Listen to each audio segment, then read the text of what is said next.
9 is all about rational functions. In 9.1, we are going to look at what a basic rational functions graph looks like. We are going to look at what its basic characteristics are. We are going to look at what the equation looks like. And then we're going to look at what happens when we transform a rational function.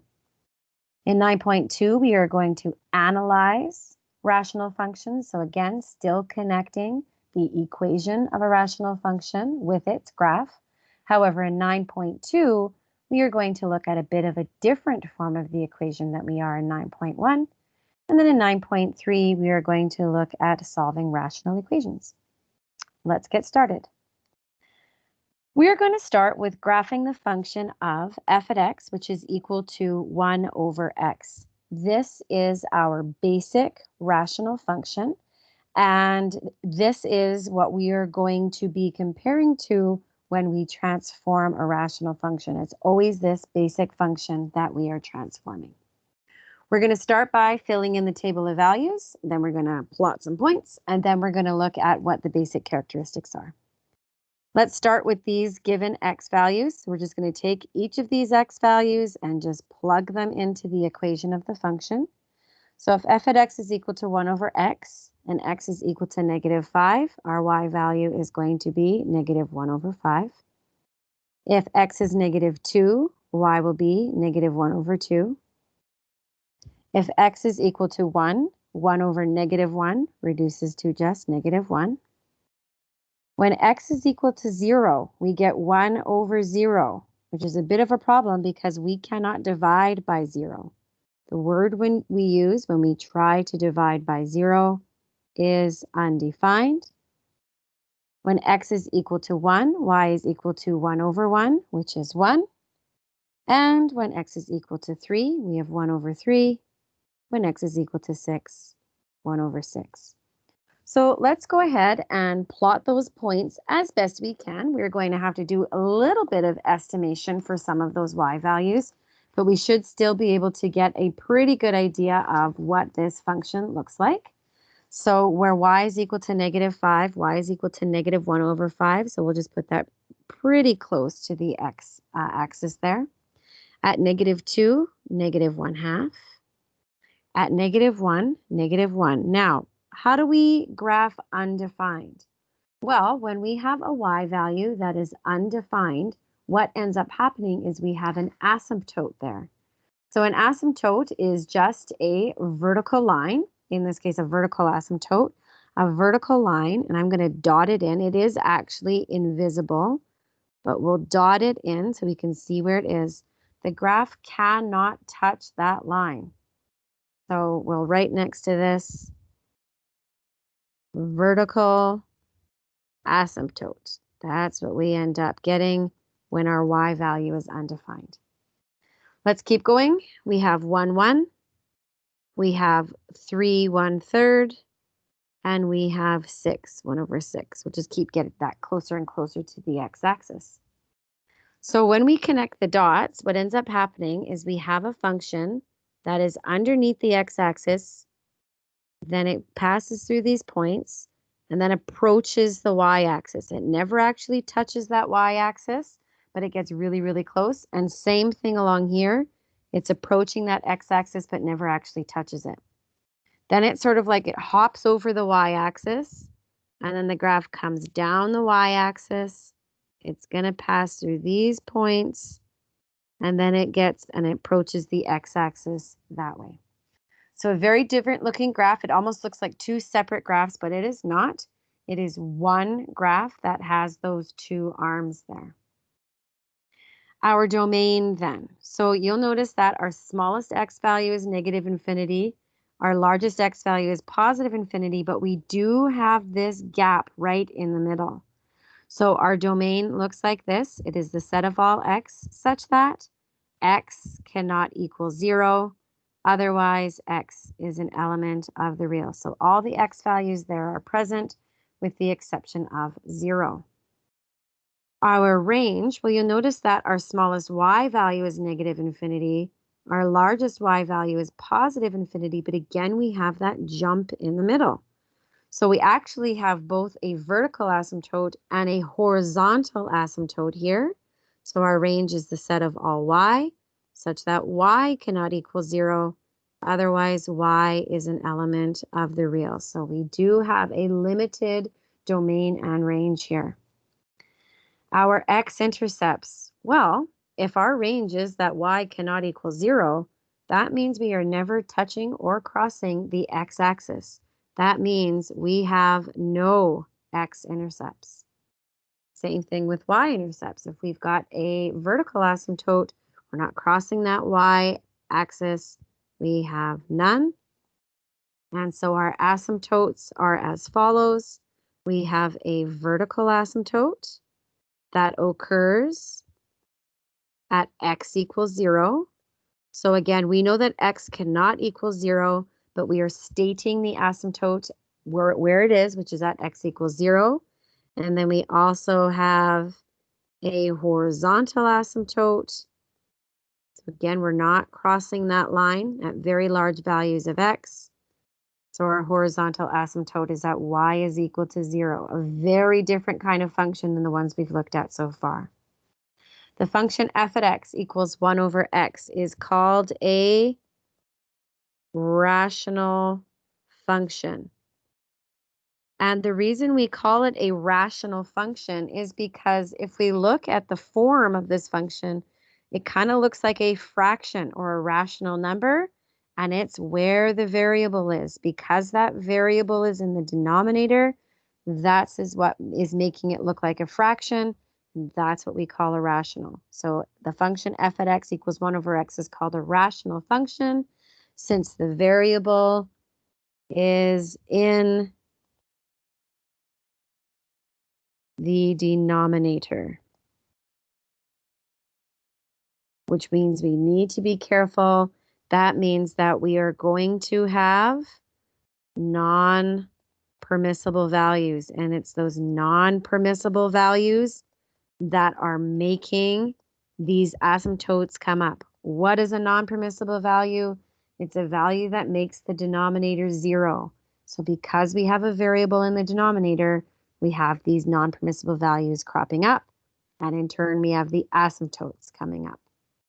So really get to know this picture, because this is the picture that we're going to see quite a bit for the rest of this chapter. Now, just like all the functions we've studied so far, so we've talked about mostly polynomial functions, rational functions can also be transformed. We are still talking about the same parameters, a, b, h, and k. However, unlike other functions, for a rational function, only the parameters a, h, and k will affect the graph. So we will not have a b value in this section. We're not going to be worried at all about horizontal reflections or stretches. So let's just do a quick review, both of what these parameters do, but also what the parameters are going to affect in terms of these characteristics that we've talked about up here. First of all, let's talk about A. So A, just like in previous chapters, A is our, or controls our vertical stretch and or reflection in the x-axis. Now, that is definitely going to change the look of the graph. So a vertical stretch will change the look of the graph. It might be a little hard to notice. These curves might be a little less curvy or maybe a little less steep. And if there's a vertical reflection, what ends up happening is it would end up, I'll just draw it in a different color, it would reflect so that this part would come up here. So instead of being down here in quadrant 3, up in quadrant 2. And same thing, this section would then move down into quadrant 4. So a vertical reflection is going to change the look of the graph. However, a vertical stretch and reflection is not really going to change any of these key characteristics. So the domain, the range, the intercepts, the asymptotes are not changed using that A value. So it does change the look of the graph, but will not change any of the characteristics. So we'll maybe write that down. It changes the look of the graph, but not the key characteristics. On the other hand, if we are talking about H and K, those are going to have a bigger bearing on both the look of the graph and on the key characteristics. H, so just like we learned in chapter 1, H is our horizontal translation. And so it moves the graph left or right. So think about what happens. If we are to take this graph, let's say we move it over to the right. So everything moves over to the right, which means that this centerpiece, which currently, this vertical asymptote, which is currently at 0, it moves as well. If I move everything 2 to the right, everything moves over 2 units to the right, which would mean the vertical asymptote is going to change to 2. And then the function would look still approaching the x-axis and now approaching the vertical asymptote here. Well, that's going to change things a little bit. That's going to change mostly our domain, because now instead of having a vertical asymptote at 0, now it has a vertical asymptote at 2 because we moved it 2 to the right. So what we're going to say here is the horizontal translation is going to affect the vertical asymptote and the look of the graph, but also in terms of characteristic, it's going to affect the vertical asymptote. And then that means the domain is going to change as well. And then we can also think about, well, what happens about K? K is our vertical translation. Well, if I take this entire function up above here and I move it up, K units, let's say I move it up, well, that moves everything up. This part of the graph moves up. That horizontal asymptote is going to move up. All of these move up, which means now the graph would look something like this. The coast along x is equal to 1. And then down here. So it moves everything up, including that horizontal asymptote. So when we have a vertical translation, it's going to affect the horizontal asymptote and therefore the range. In fact, we can say that if we have an H and K, our domain is going to become the set of all x, such that x cannot equal h no matter what h is. If we move it left or right, our domain will use that h value as its non-permissible value. X is an element of the reals, and our range is going to become the set of all y, such that y is not equal to k. Otherwise, y is an element of the reals. Okay, and again, keep in mind, when we replace x with x minus h, that means our h is our non-permissible value, and that's why we have that vertical asymptote there. Or you can think of it as h being a horizontal shift, and it's moving the vertical asymptote over. Now, the other thing that's going to change when we move this left or right or up or down, what ends up happening is asymptotes end up emerging. So you can notice with this red graph, when I moved it over, all of a sudden now we have a y-intercept there. And with the green graph, when we moved it up, all of a sudden now we have an x-intercept. So that's another thing that ends up changing with H and K, is that we will have, so with H and K, we may have x and y intercepts. We may have to use technology to find them, but they will emerge. So with the original graph, there were no x and y intercepts. but as soon as we apply an h and k, those x and y intercepts may emerge, and then we may have to use our calculators to find it. All right, let's look at example 1. Example 1 says, sketch the graph of y equals 3 over x minus 3 plus 2 by hand. Identify the domain and range, equations of any asymptotes and any intercepts. Let's do the identifying first. So first of all, let's look at what our parameters are and keep in mind where we're starting from. So we are comparing it to y equals 1 over x. It has become 3 over x minus 3 plus 2. So hopefully we can see that this number on top is our a value. So a is 3. Our x has become x minus 3. So our h value is also 3. And then we have this k value that's been put on the end.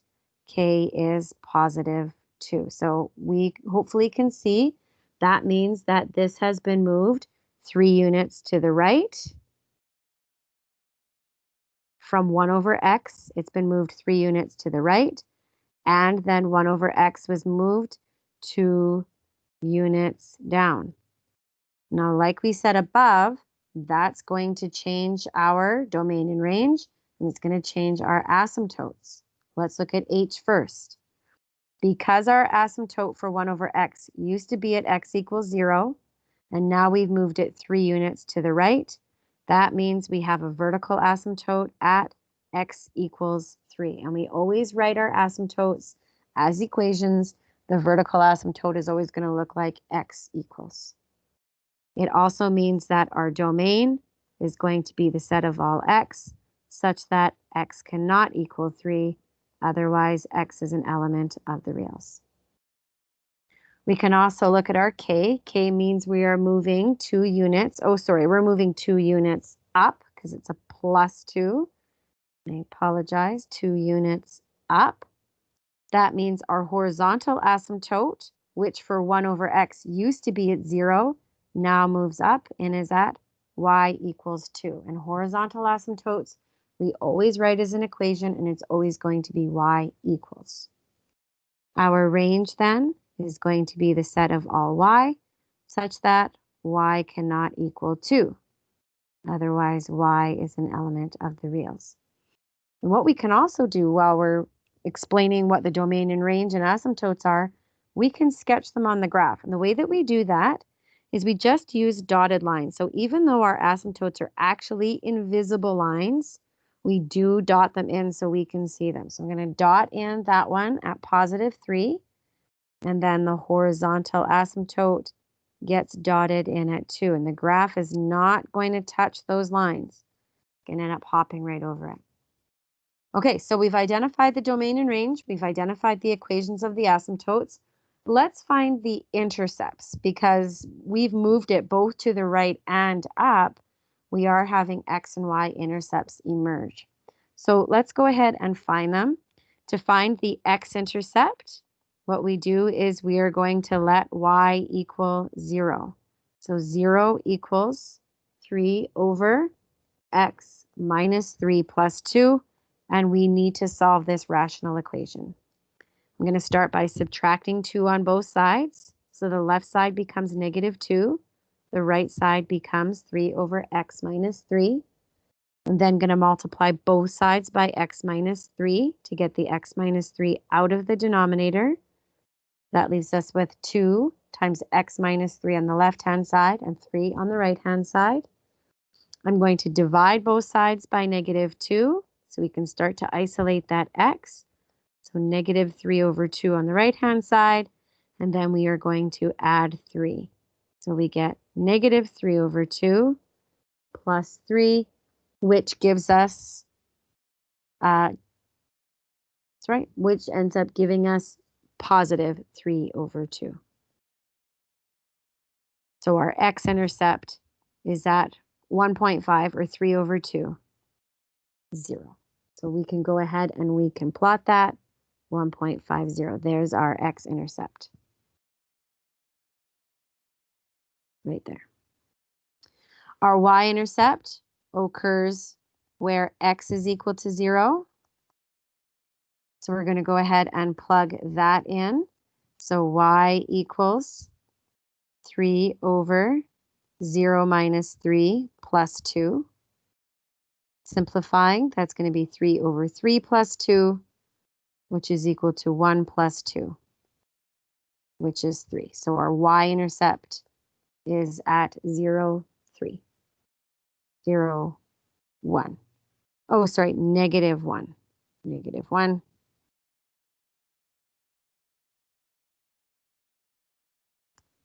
Positive 1 will be our y-intercept.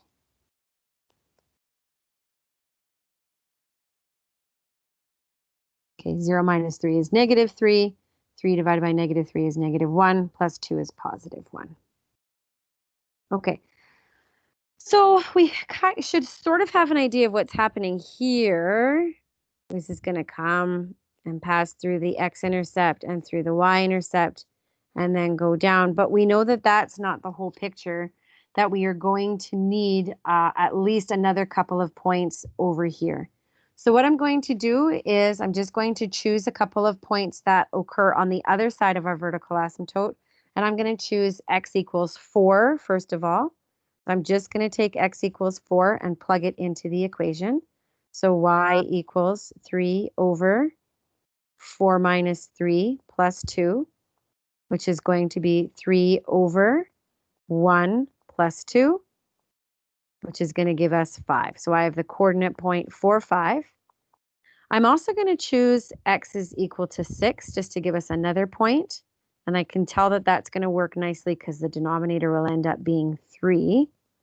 So that's going to be 6 minus 3 is 3.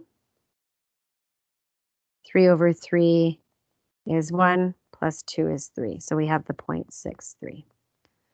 So 4, 5 and 6, 3. And then we could go ahead and draw that curve that occurs there.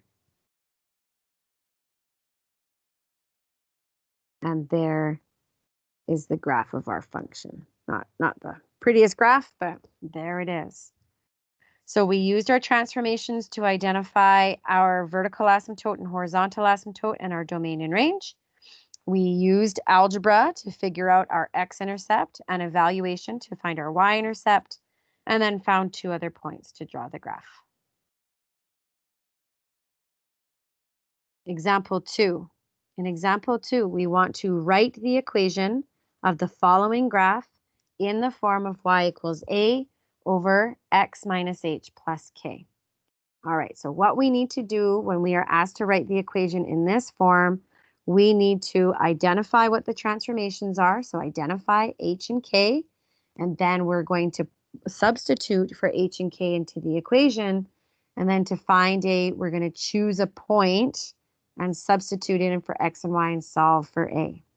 All right, so let's start with the transformations. I can see right away that this has a vertical asymptote at x equals 2. That tells me right away that from 1 over x, it has been moved 2 units to the right. That tells us then that h is equal to 2. Our horizontal asymptote is at y is equal to 3, which tells me that from the graph 1 over x, this has been moved 3 units up, which tells me that k is equal to positive 3. So far, here's what our transformed equation looks like. Y equals a over x minus 2 plus 3. All I need to do now is figure out what a is. To do that, we're going to choose a point on the function, substitute for x and y, and solve for a. It does not matter what point we use. So you'll notice that there's 2 points that are indicated here. We have the point 1, 2. We also have the point up here, 3, 4. It doesn't matter which point I use. They're both going to give me the same a value. I'm going to choose to use 1, 2, just because it's smaller numbers. No real reason. So I'm going to substitute 2 for y, leave the a, and substitute 1 for x, and then we're going to solve for a. I'm going to subtract 3 from both sides. That gives me -1 on the left-hand side. And I'm going to simplify in the denominator. That gives us a over -1. We're going to multiply both sides by -1 to isolate a, and a ends up equaling 1. Don't stop there. The question doesn't just ask what the a value is. The question asks what the equation is. So we always start with y equals. A is 1, h is 2, k is 3. And there is our final answer there. In part B, we're not given the graph, but we are given the asymptotes and a point, just exactly what we used in part A.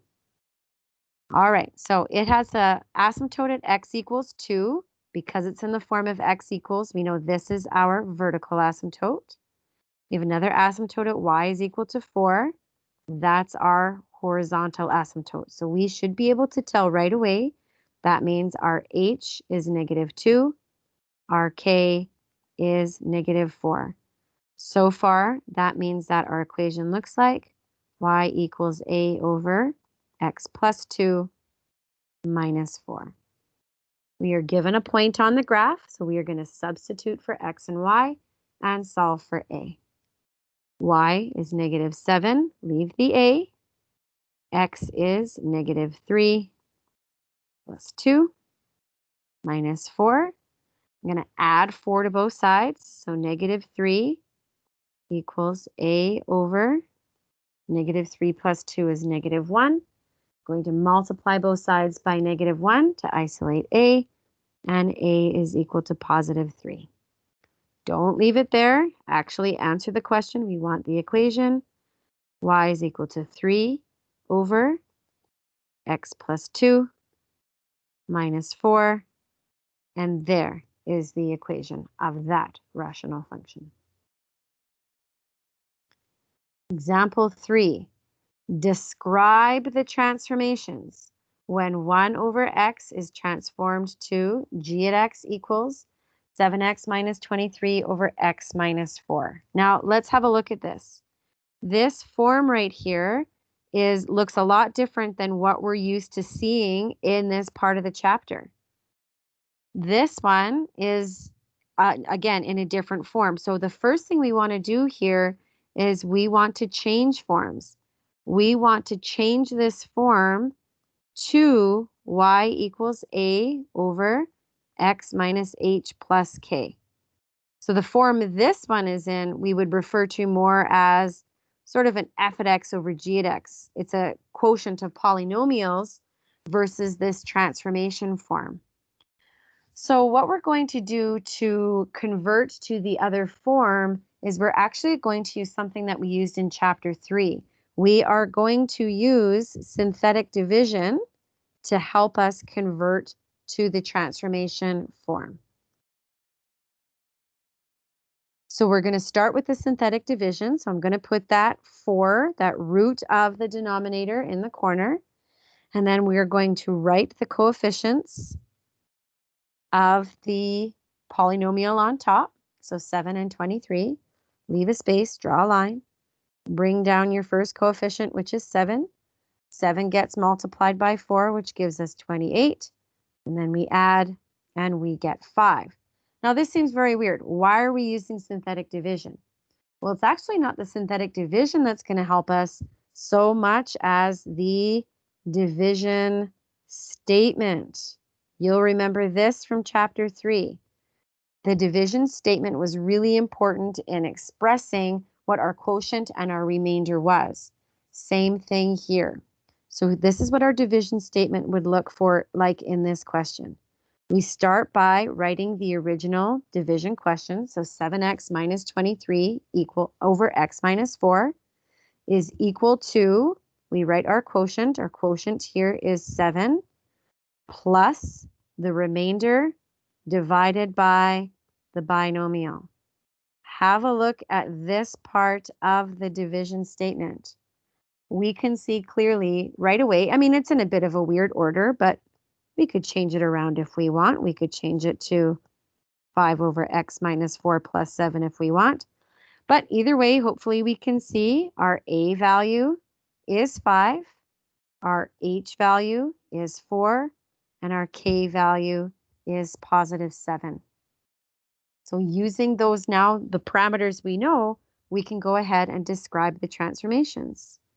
A is our vertical stretch, or our stretch about the x-axis, and it's going to be by that A value, so by a factor of 5. We also then have a horizontal translation.